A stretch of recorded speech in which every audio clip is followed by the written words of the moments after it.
The alarm in the footage is still ringing when the lights of the theater go fully dark, and that sound alone makes my chest tighten before a single image appears on the screen. I am sitting in the third row of the Academy briefing hall, squeezed between two other cadets, and none of us have seen this recording before. We have only heard about it. Every cadet hears about it before they ever see it, which somehow makes it worse. My name is Ren Yulai, and 3 days ago I was still a civilian. Now I wear a gray training uniform with a number stitched over my chest instead of a name, and I am told that today's lesson is the most important one I will receive this year. The instructor standing near the screen has not told us what we are about to watch. He does not need to. Every senior cadet in the hallway outside had already warned us with the same tired, knowing look. The footage begins. It is old, grainy, recorded from a fixed camera mounted somewhere on a command platform. The picture shakes every few seconds, as if the whole structure is trembling. There are ships in the distance, dozens of them, moving in tight defensive formation, and for a moment, nothing seems wrong. Then one of the ships breaks apart in complete silence. No sound reaches the recording, just a flash, a slow separation of pieces, and then darkness where a warship used to be. Beside me, a cadet named Colin Fairweather grips the armrest so hard his knuckles pale. I do not blame him. My own hands are doing the same thing. The instructor speaks without turning around. His voice is flat, controlled, the voice of someone who has said these words many times before and has learned to say them without feeling anything. "This is the Sindral Vale incident," he says. "It happened 41 years ago. It remains to this day the single greatest loss of coalition life in one engagement. You will not find the full report in any public archive. What you are about to see is the only surviving visual record." The footage continues. Another ship falls. Then another. The formation that looked so orderly a moment ago begins to scatter, and even through the shaking, low-resolution image, I can feel the panic in the way the surviving vessels move. They are not retreating in any organized pattern. They are simply running. Something is destroying them, and there is no visible attacker. I lean forward without meaning to. Every cadet in the room has gone completely still, the kind of stillness that comes from fear rather than attention. I glance sideways and see the same expression on every face around me. Wide eyes, parted mouths, nobody breathing quite right. Coalition sensors at the time recorded no incoming fire, the instructor continues. No weapon signature, no enemy vessel. Whatever caused this event has never been identified. On the screen, the camera view shifts. It is now looking down at what appears to be a boarding platform, a wide metal deck exposed to open space through a shattered hull section. Smoke curls upward and vanishes into vacuum. Sparks fall from broken conduits like slow rain. The scene is chaos captured in complete silence, and somehow the silence is worse than any sound could be. Then, for just a moment, something moves at the very edge of the frame. I almost do not notice it. It passes so quickly, a shape crossing behind a support strut, gone before my mind can process what it was. I blink and lean forward again, but the footage has already moved on, the camera angle shifting to a different section of the platform where more of the destruction is visible. I tell myself it was debris, a piece of broken equipment thrown by the force of the earlier explosions. That is the only explanation that makes sense, because nothing living should have been standing upright in the middle of that. The recording runs for what feels like a very long time, though the display in the corner of the screen shows barely 6 minutes have passed. 6 minutes of ships being taken apart with no visible cause, 6 minutes of a fleet losing its formation and its nerve at the exact same moment. When the footage finally ends, the room stays dark for several seconds before the lights slowly rise again. Nobody speaks. I look around and see cadets rubbing their arms, staring at the floor, one girl near the front wiping at her eyes without trying to hide it. The instructor turns to face us for the first time since the footage started. Coalition Command has spent 4 decades studying that recording, he says. We have run it through every analysis system available to us. We have interviewed every survivor who was willing to speak, and after all of that effort, we still do not know what happened in Sindral Vale that day. He pauses, letting the silence stretch longer than it needs to. You are not shown this footage to frighten you for no reason, he continues.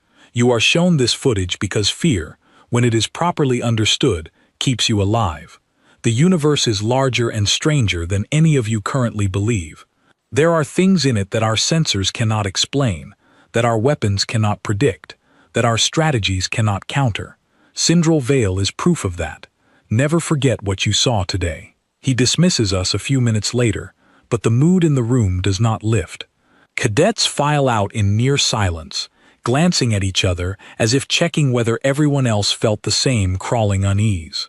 I follow the line toward the door, my mind still replaying the footage, the broken ships, the smoke curling into vacuum, and that shape at the edge of the frame. I tell myself again that it was nothing. Debris, a trick of the low resolution. But something about the way it moved keeps surfacing in my thoughts, a small detail that refuses to settle no matter how many times I try to explain it away. Outside the briefing hall, the corridor is lined with framed images from the Academy's long history, rows of past graduating classes, notable instructors, ships that no longer exist. I walk past them without really seeing them, my thoughts still trapped inside that 6-minute recording. Colin catches up to me near the mess hall entrance, his face still pale. "Did you see that?" he asks quietly. "See what?" I say, though I already suspect what he means. "The whole thing," he says. "I mean, we're supposed to be scared of something we can't even identify. How are we supposed to prepare for that? How are we supposed to fight something with no shape, no weapon signature, nothing?" I do not have an answer for him, and for once I am grateful he does not seem to expect one. We walk the rest of the way to the mess hall in silence, and I spend the entire meal only half listening to the conversation around me, my thoughts circling back again and again to that small shape crossing behind the broken strut. It is not until much later that night, lying in my bunk and staring at the ceiling of my quarters, that I let myself admit the truth. I do not think what I saw was debris. Debris does not move the way that shape moved. Debris does not pause. Debris does not seem to be walking. I close my eyes and try to push the thought away, telling myself that I am overtired, that the footage got into my head exactly the way it was designed to, that imagining shapes in chaos is a common and meaningless reaction to fear. But sleep does not come easily that night, and somewhere underneath the exhaustion, a small, stubborn question refuses to let go of me. What if it was not nothing at all? The next 3 weeks pass in the usual blur of academy life. Physical drills before sunrise, tactical theory in the afternoons, and evenings spent memorizing coalition protocols until the words blur together on the page. I do not think about the footage every day, but it never fully leaves me either. It sits somewhere in the back of my mind, quiet but present, the way a splinter stays under the skin long after the pain has faded. The opportunity to look at it again comes almost by accident. Our tactics instructor, a sharp-eyed officer named Elias Renwick, assigns us a research project on historical engagements where communication or coordination failed. Most cadets choose smaller, less troubling examples. I choose Sindral Vale, and I tell myself it is simply because the material will be easier to find, since every cadet has already seen the primary footage once. That is not the real reason, and I know it even as I write the proposal. The Academy Archive terminal room is nearly empty in the evenings, which suits me fine. I claim a booth near the back, request access to the Sindral Vale file, and wait while the system pulls the same recording we watched in the briefing hall 3 weeks earlier. This time there is no instructor standing beside the screen, no room full of frightened cadets breathing in unison. It is only me, a private terminal, and 6 minutes of footage I already know by heart. I watch it from the beginning, forcing myself to sit through the early explosions again, the ships breaking apart in that eerie, soundless way. My stomach still tightens at the sight, even now, but I push through it, waiting for the section that has haunted me since that first viewing. The camera shifts to the boarding platform, smoke curling into vacuum, sparks falling like slow rain. I pause the footage the instant before the camera angle changes, my finger hovering over the control panel. Then I reach for the frame advance option, the one that lets me move through the recording one image at a time instead of playing it at full speed. It takes several minutes of careful stepping before I find it. A single frame, barely visible at the very edge of the shot, where something crosses behind the broken support strut just as it did the first time I watched. Except now, I am not watching a 6-minute recording moving too fast for my mind to process. I am looking at one frozen image, and I have all the time I need. I zoom in. The system takes a moment to sharpen the picture, compensating for the recording's age and resolution, and when the image finally resolves, I sit completely still, staring at the screen without breathing. It is not debris. It is a figure, upright, 2 legs, 2 arms, a head, moving in a steady, deliberate stride through the wreckage. No armor plating that I can identify, no obvious weapon, nothing that matches any coalition equipment I have studied during my short time at the academy. The figure is walking directly through a section of the platform still venting atmosphere into space, walking as if the destruction around it is simply weather to be endured, rather than a threat to be feared. I lean back in my seat, my pulse loud in my own ears. There is no possible reason for anyone to be standing there. Every survivor account I have read describes total chaos in that section of the platform. Structural failures, exposed vacuum, debris moving at lethal speed. And yet the figure in the frame does not stumble. It does not brace against anything. It simply walks forward, into the wreckage, at the exact moment every recorded ship in the area is being destroyed by an unidentified force. I advance the footage one frame further. The figure has moved closer to the camera now, close enough that I can make out more detail. It is not wearing full pressure gear, not the kind that any coalition species would need to survive in open vacuum. There is something wrapped loosely around its upper body, dark-colored, torn in places, but nothing that looks like proper protective equipment. Its head is uncovered. No helmet, no breathing apparatus that I can identify. I stare at the frozen image for a long time, trying to understand what I am looking at, and slowly, a colder thought settles into my mind. Whatever species this is, it should not be able to survive what is happening around it. Exposure to open vacuum without proper protection should be fatal within moments for almost every known species in coalition space. And yet here it is, walking. I pull up the species identification database built into the terminal, a standard reference tool available to every cadet, and I begin comparing the frozen image against known physiological profiles. Most matches fail immediately. The proportions wrong, the limb structure inconsistent, the posture unlike anything in the catalog. I narrow the search, adjusting parameters, cross-referencing body shape and stance. One result finally holds steady long enough for me to read it properly. Human. I sit with that word for a long moment, feeling strangely unsatisfied by it. I know, in the vague way every cadet knows, that humans exist somewhere within coalition space.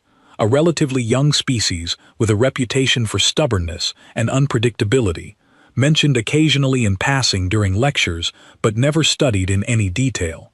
I have never seen one in person. I do not know anyone who has. I did not expect to find one standing calmly inside the most feared piece of footage in coalition military history.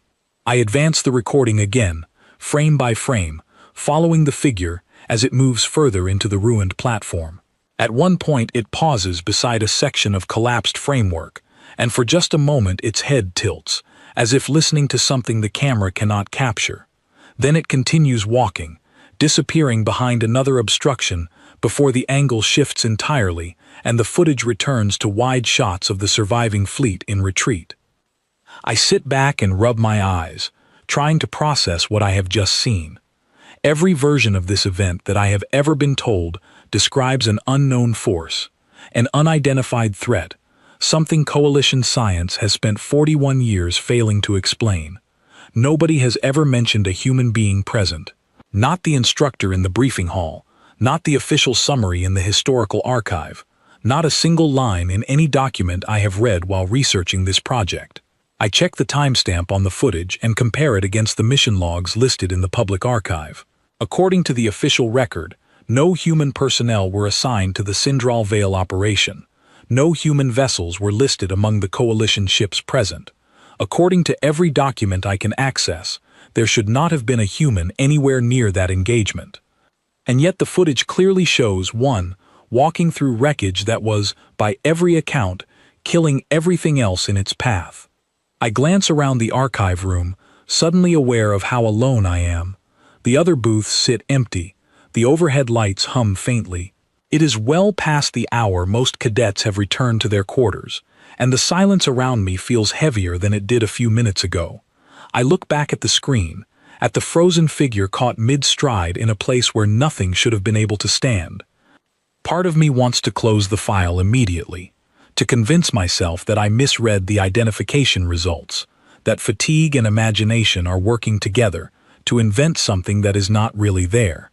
It would be easier that way. It would let me finish this project, submit my report, and move on with the rest of my training without carrying this new uncomfortable weight. But I cannot make myself believe that explanation, not after seeing the frame clearly enough to be certain of what it shows. I save the frame to a private file, something I know I am not technically supposed to do with archive material, and I close the terminal session before anyone notices how long I have been sitting here. As I walk back through the quiet corridors toward my quarters, my mind keeps circling the same unanswered question, turning it over from every angle I can think of. If there was a human on that platform, why has nobody ever mentioned it? Why does every official account describe an unidentified force instead of a single figure walking calmly through disaster? Why would Coalition Command choose to tell 41 years of cadets that the greatest tragedy in our history remains a complete mystery, when the footage itself suggests otherwise? I do not sleep well again that night, and this time it is not fear of the unknown keeping me awake. It is the growing, uneasy certainty that someone, somewhere, made a very deliberate choice about what the rest of us were allowed to know. I decide, before I finally drift off sometime near dawn, that I am going to find out what that choice was hiding. Finding answers turns out to be far harder than finding the question. The Academy archive, which had seemed so generous with information the night before, closes off almost entirely once I begin searching for anything related to human presence at Sindral Vale. Every search I run returns the same short summary I have already read a dozen times, the same vague language about an unidentified force, the same absence of any name or unit connected to the platform where I found the figure walking. I spend 2 days trying different search terms, cross-referencing mission logs, personnel rosters, supply manifests, anything that might explain why a human would have been standing in the middle of a coalition disaster with no official record of their presence. Most of what I find leads nowhere. A few promising documents turn out to be locked behind classification levels well above what any cadet can access. On the 3rd day, I finally get somewhere, though not through the archive terminal. I am eating alone in the mess hall, still turning the problem over in my mind, when a senior cadet named Owen Bradley sits down across from me without asking. Owen is 2 years ahead of me in training, the kind of cadet who seems to know something about everyone, more from habit than any particular effort. "You've been in the archive room every night this week," he says, not quite a question. I consider denying it, then decide there is little point. "Research project," I say instead. "On Sindral Vale." It is not a guess. He must have checked the terminal logs, or heard from someone who had. That's a strange thing to get curious about. Most cadets choose the topic because it's easy, not because they actually want to know more. I study him for a moment, trying to decide how much to say. Something in his tone suggests he already knows more than he is letting on. "Do you know something about it?" I ask carefully. Owen glances around the mess hall before answering, the kind of habitual caution that suggests he has learned to be careful about certain subjects. "Not directly," he says, "but my cousin works in the personnel office. She mentioned once that there's a human liaison stationed at the Coalition support facility 2 sectors over. Retired officer. Apparently she was assigned to Sindral Vale as part of a small human observation team, back before the incident. My pulse quickens. An observation team. That's not in any of the official records. A lot of things aren't," Owen says, standing to leave. If you want to talk to someone who was actually there, that's probably your best chance. Her name is Laura Bennett. I don't know if she'll agree to see a cadet, but it can't hurt to ask.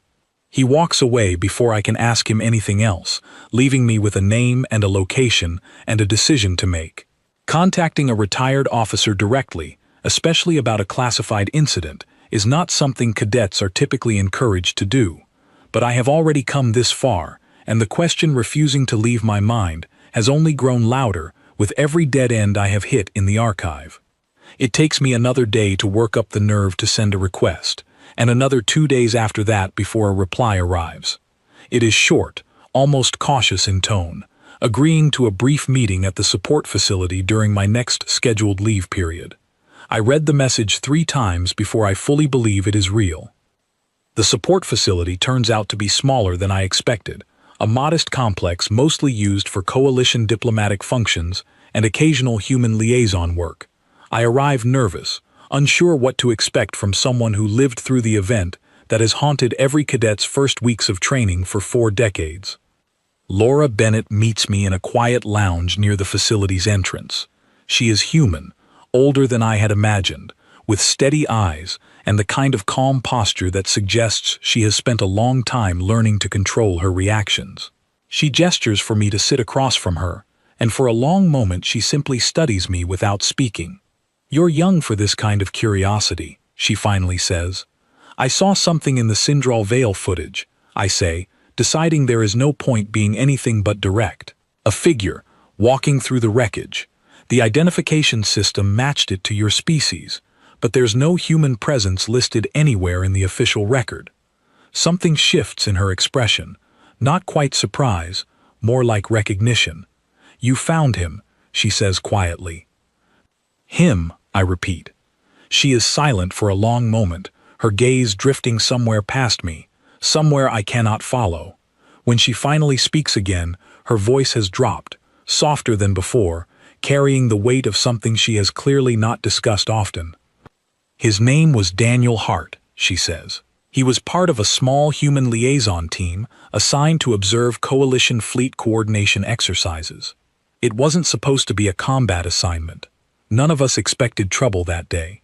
We were there to take notes, write reports, nothing more." "What happened?" I ask, careful to keep my voice steady. "The exercise was already underway when the attack began," she says. "Coalition ships started falling apart, with no warning, no identifiable cause. Communication broke down almost immediately. Most of the observation team, myself included, were moved to a secure section of the platform as soon as the first explosions hit. Daniel wasn't with us." "Why not?" She takes a slow breath before answering. "He was near the outer deck when the first structural failures started. By the time anyone realized he was separated from the group, the section connecting us to him had already lost pressure integrity. There was no safe way to reach him. Standard protocol would have written him off as lost." I lean forward slightly, unable to stop myself. "But he wasn't lost." "No," she says, and something close to a small, tired smile crosses her face. "He wasn't." She describes, slowly and carefully, what the surviving crew pieced together afterward from partial sensor logs and Daniel's own brief account once he was finally recovered. He had been thrown clear of the initial explosion, separated from proper equipment, exposed to a section of the platform venting directly into open space. By every standard coalition understanding of survivability, he should not have lasted more than a few moments in that environment. Humans can tolerate short exposure to vacuum far better than most species realize, Laura explains. Not indefinitely, not safely, but long enough, if the exposure is brief and the person keeps moving with purpose instead of panicking. Most species freeze under that kind of pressure, physically and mentally both. Daniel didn't. "What was he doing?" I ask.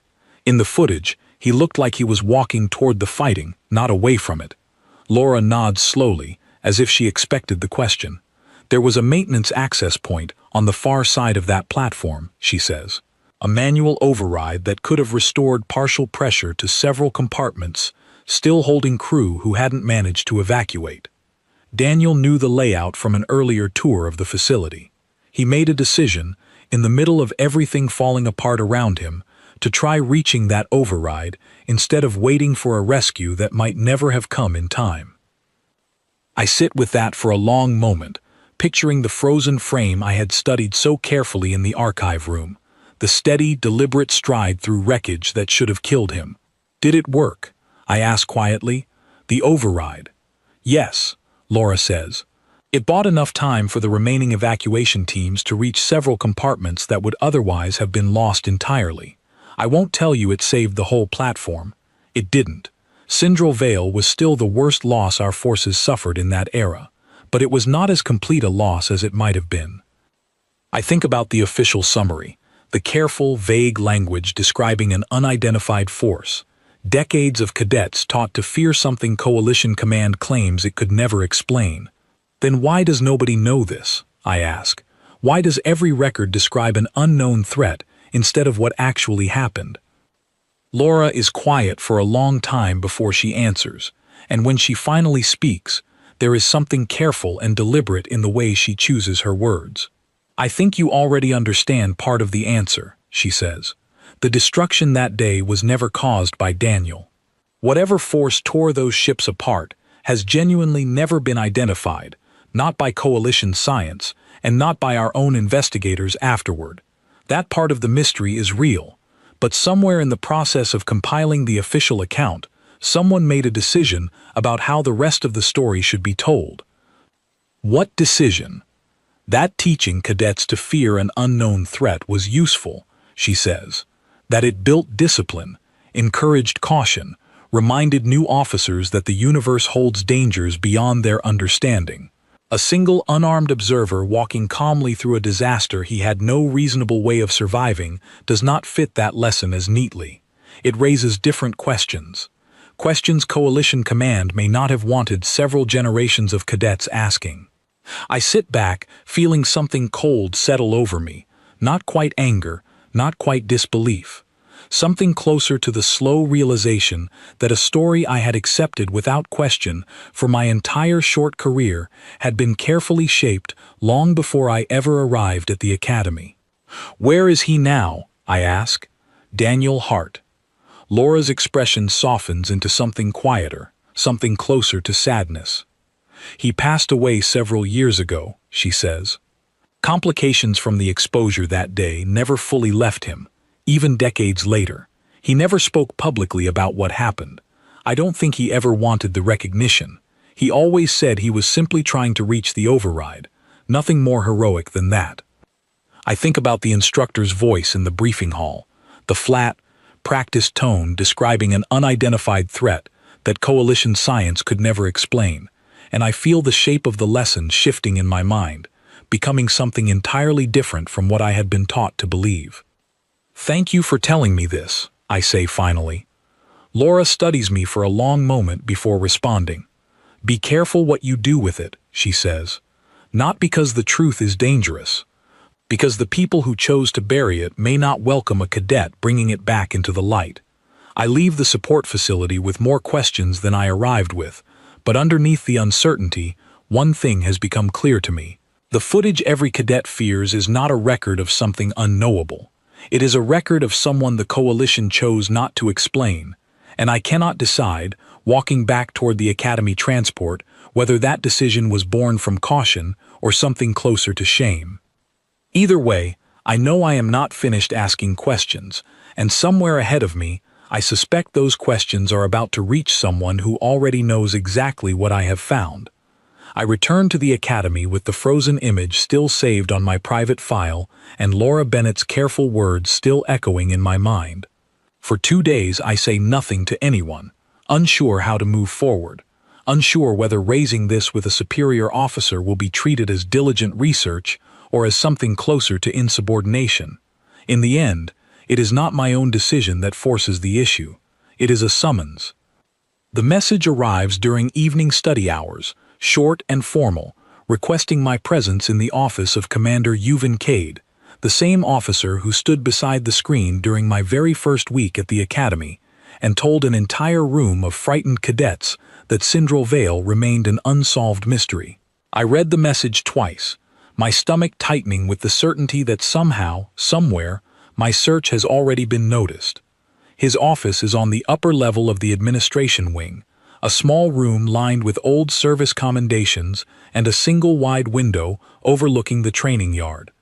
When I arrive, he is standing near the window rather than seated behind his desk, his hands folded behind his back, watching the cadets below running evening drills in the fading light. "Cadet Uli," he says, without turning around. "Sit down." I do as he says, my pulse loud in my own ears. For a long moment he says nothing further, simply continuing to watch the yard, and the silence stretches long enough that I begin to wonder if I have misjudged the seriousness of what I have done. "You requested restricted archive access 3 weeks ago," he finally says. Frame-by-frame review of the Syndrome Vale recording, then a research proposal on communication failures, using the same incident as your primary example. And 2 days ago, according to a transport log I was shown this morning, you traveled to the Coalition support facility 2 sectors over. I say nothing, unsure whether denial or honesty will serve me better, and in the end I choose honesty because I cannot think of anything else that feels right. "I spoke with a retired officer named Laura Bennett," I say. "She told me about a human named Daniel Hart, about what really happened on that platform." Commander Cade turns from the window at last, and for the first time since I have known him, his expression is not the flat, controlled mask he wears during briefings. There is something older in his face now, something tired in a way that has nothing to do with the late hour. "I was there," he says quietly. The words land harder than I expect. I had suspected, somewhere in the back of my mind, that his connection to this might run deeper than simple duty, but hearing him confirm it directly still catches me off guard. "You were on the platform," I say. "I was a junior officer assigned to fleet coordination that day," he says, moving slowly to sit behind his desk, as if the weight of the memory has settled physically onto his shoulders. Not on the outer deck where Daniel was working. Further inside, in a section that lost pressure more slowly, which is likely the only reason I am sitting here telling you about it, instead of being another name on a memorial wall. He is quiet for a moment, his gaze drifting toward the window again, though I do not think he is seeing the training yard anymore. "I have told cadets for years that Syndrome Vale remains unexplained," he says.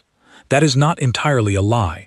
The force that destroyed those ships has never been identified, not by coalition science, not by any investigation conducted since. That mystery is real, and it deserves the caution we teach around it." "But the part about Daniel," I say carefully, "that part isn't a mystery. Laura told me everything." "No," he admits, "that part was a choice." He describes, slowly and with visible discomfort, what he remembers from that day, filling in details Laura had not been positioned to see herself. He remembers the moment communication was lost with the outer deck team, the assumption that everyone in that section had already been lost, the quiet, grim acceptance that settled over the surviving crew as they focused entirely on saving what remained of the platform. "Nobody expected anyone from that section to still be alive," he says. "When the override activated and pressure began returning to several compartments, most of us assumed it was some kind of automated failsafe. It took hours before anyone realized a person had reached that access point manually, on foot, through conditions that should have made it impossible." "Why didn't it kill him?" I ask, the question I have been carrying since the archive room finally finding its way out loud. Commander Cade considers the question for a long moment before answering. "I have thought about that more than I probably should have over the years," he says. "Every species I have ever served alongside has some version of the same instinct when the environment turns against them, a moment of hesitation, a pause to assess, to calculate, to feel the full weight of the danger before deciding how to respond. It is not weakness. It is simply how most minds are built to process overwhelming threat. And Daniel didn't have that," I say. "I don't think it's that humans lack fear," Cade says. "Laura would likely tell you the same, if you asked her directly. I think it is something closer to how quickly that fear gets processed and set aside in favor of action. By the time most of us would still be deciding whether a task is possible, Daniel had apparently already decided it was necessary, and necessity, for him, seemed to matter more than survival odds.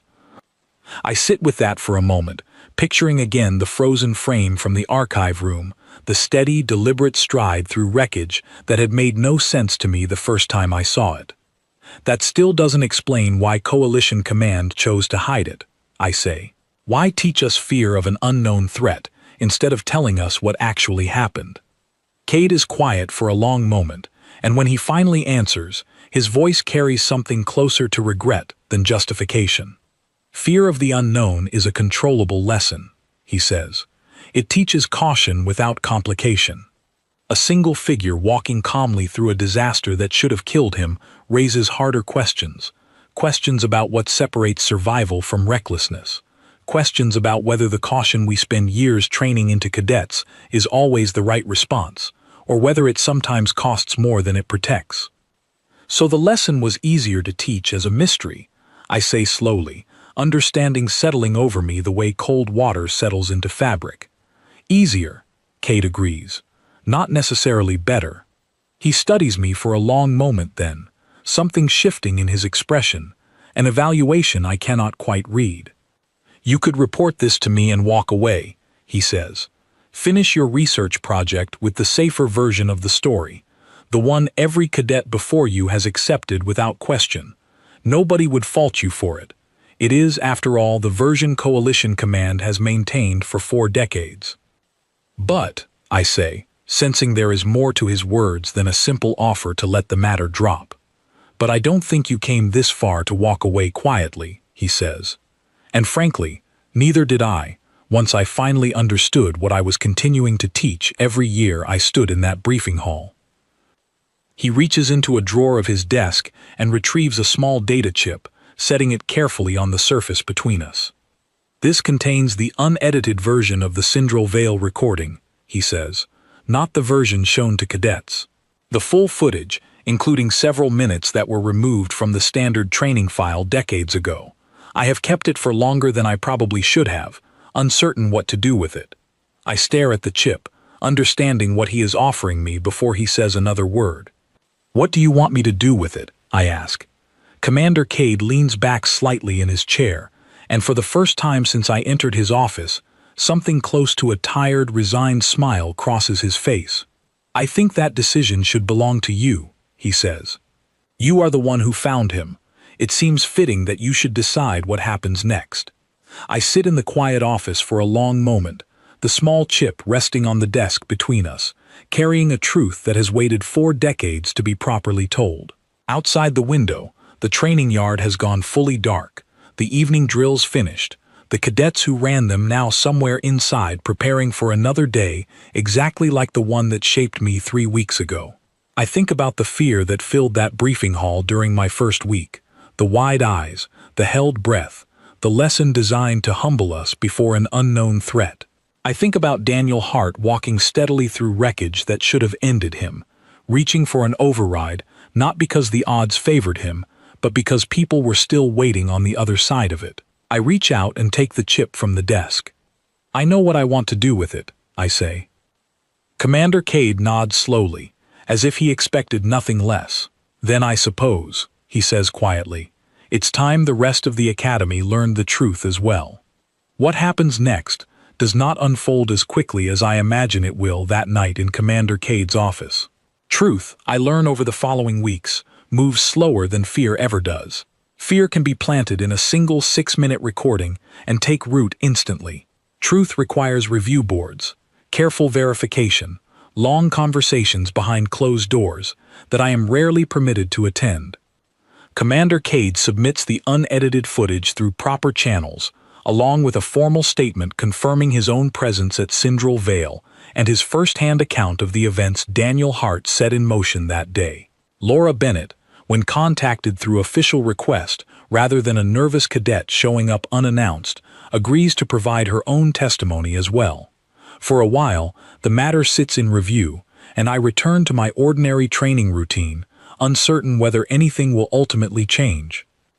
It takes almost 4 months before a decision is finally reached, and by then I have nearly convinced myself that the effort will quietly disappear into some administrative archive, joining decades of other inconvenient truths that Coalition Command has decided are safer left unspoken. But eventually, a new directive is issued, quiet and without much fanfare, updating the official historical record of the Sindral Vale incident to include the presence and actions of human observer Daniel Hart. The unknown force that destroyed the fleet remains exactly that, unknown, and Coalition science continues studying it without resolution even now. That part of the mystery was never mine to solve, and I have come to understand that some dangers in this universe may simply remain unexplained no matter how much time passes. But the second half of the story, the half that had been quietly folded into that same mystery for 4 decades, finally receives its proper telling. I do not learn the full details of how the update was worded, or how much resistance it faced within the higher levels of Coalition Command, until years later, when I have long since graduated from cadet training and earned a posting of my own. By then, I am no longer the nervous new arrival who once sat frozen in the 3rd row of a briefing hall, barely able to breathe through 6 minutes of silent destruction. I have served through 2 full deployments, earned a modest reputation for careful, methodical leadership, and eventually returned to the academy in a role I never expected to hold. I am standing now where Commander Cade once stood, near the same wide screen in the same briefing hall, watching a new class of cadets file into their seats with the same uneasy energy I remember from my own first week. Some of them glance nervously at each other. A few sit rigidly upright, trying to appear unaffected by whatever rumors have already reached them in the hallways outside. I remember those rumors well. Every generation seems to inherit its own version of the same nervous whispers before this particular lesson begins. The lights dim, and the familiar hum of the projection system fills the quiet room.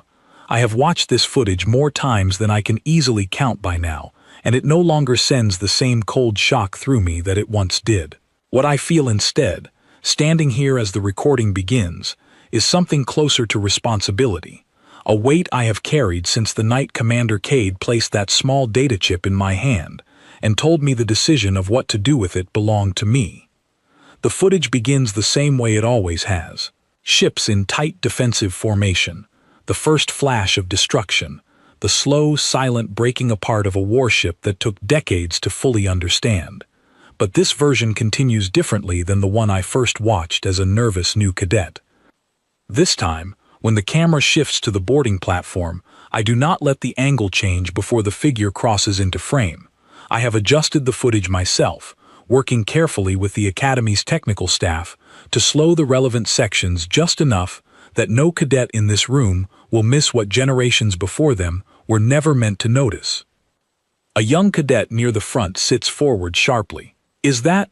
she starts, then stops herself, unsure whether it is appropriate to speak during the recording. "Go ahead," I tell her gently. "What do you see?" "There's someone there," she says, "walking, in the middle of all that." I nod, letting the footage continue to play, watching as more cadets around the room begin leaning forward, noticing for the first time what I once had to freeze the recording frame by frame, late at night, entirely alone, to properly understand. When the footage finally ends and the lights rise again, the room carries a different kind of silence than I remember from my own first viewing all those years ago. It is not the frozen stillness of pure fear. It is something quieter, more thoughtful, cadets glancing at each other with genuine confusion rather than dread. His name was Daniel Hart, I tell them before anyone can ask. He was a human observer assigned to a coalition coordination exercise on the day of the Sindral Vale incident. He was not a soldier. He carried no weapon.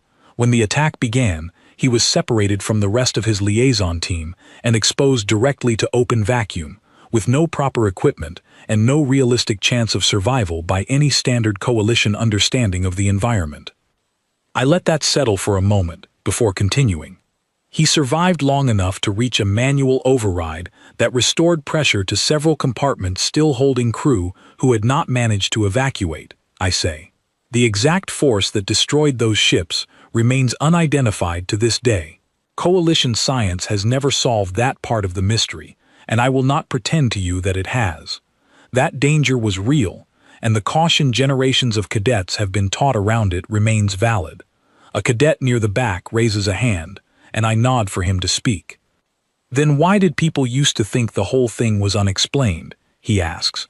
If they knew about the human, why hide that part?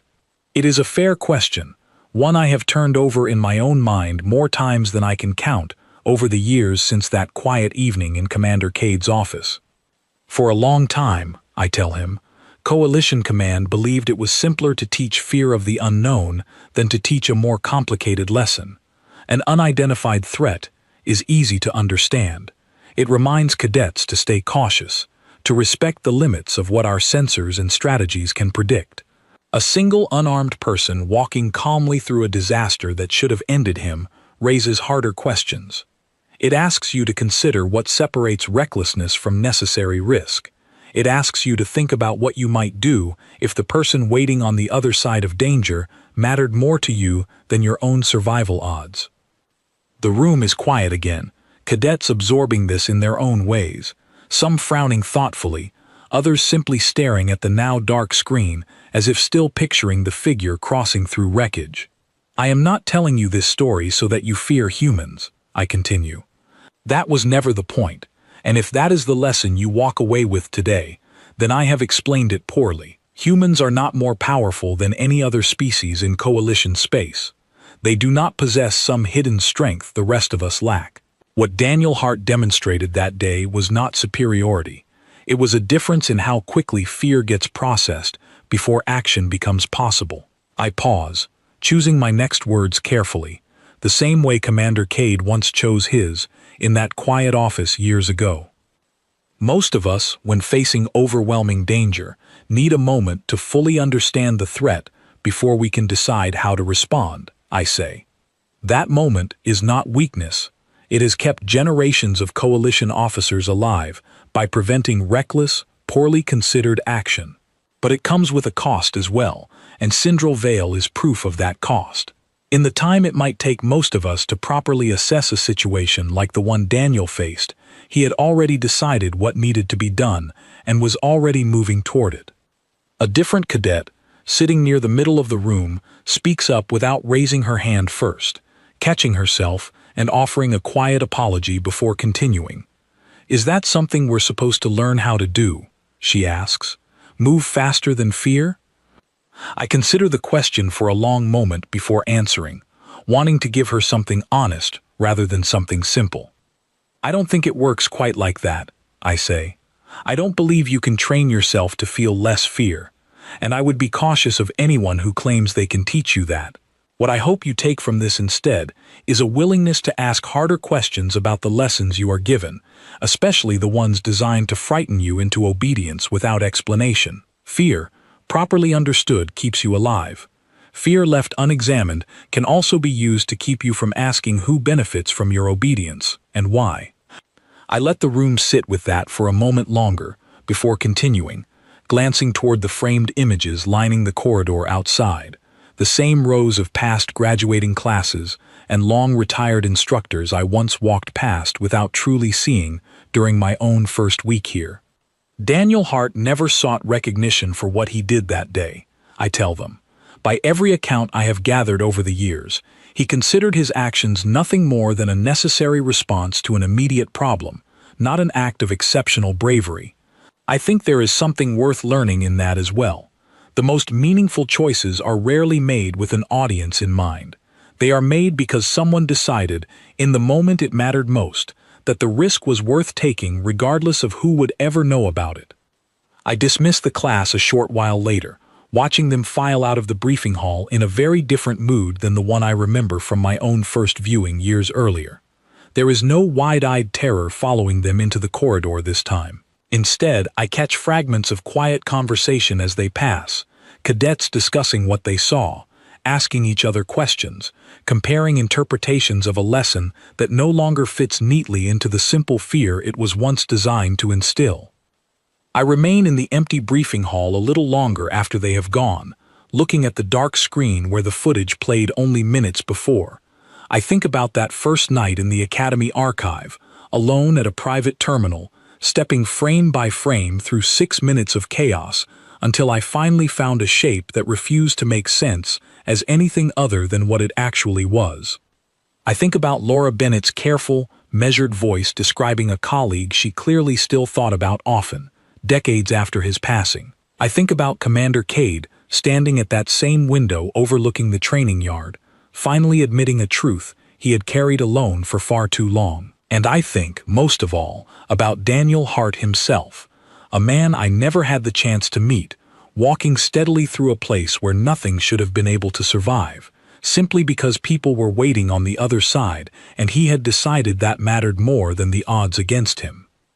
For 41 years, cadets walked out of this hall believing they had just witnessed proof of something unknowable, a formless danger lurking somewhere in the universe that coalition science could never fully explain. They were taught to carry that fear forward, to let it shape their caution, their discipline, their understanding of how dangerous the galaxy truly is. They were never taught the other half of that same lesson, that somewhere in the middle of the worst tragedy coalition forces had ever recorded, one person had looked at impossible odds and kept walking anyway, not because he was fearless, but because he had decided, in the space of a single terrifying moment, that someone else's survival mattered enough to risk his own. I switch off the last remaining lights in the briefing hall and step out into the quiet corridor, the same one I walked through as a nervous new cadet all those years ago, and for the first time since that very first night, the thought that once kept me awake no longer feels heavy with dread. It feels, instead, like something worth carrying forward. The thing in the dark that frightened generations of cadets was never a monster after all. It was simply someone who refused to stop moving when every reasonable instinct told him to freeze, and in refusing, he became the one detail coalition command spent 4 decades trying to keep hidden in the very back of the frame.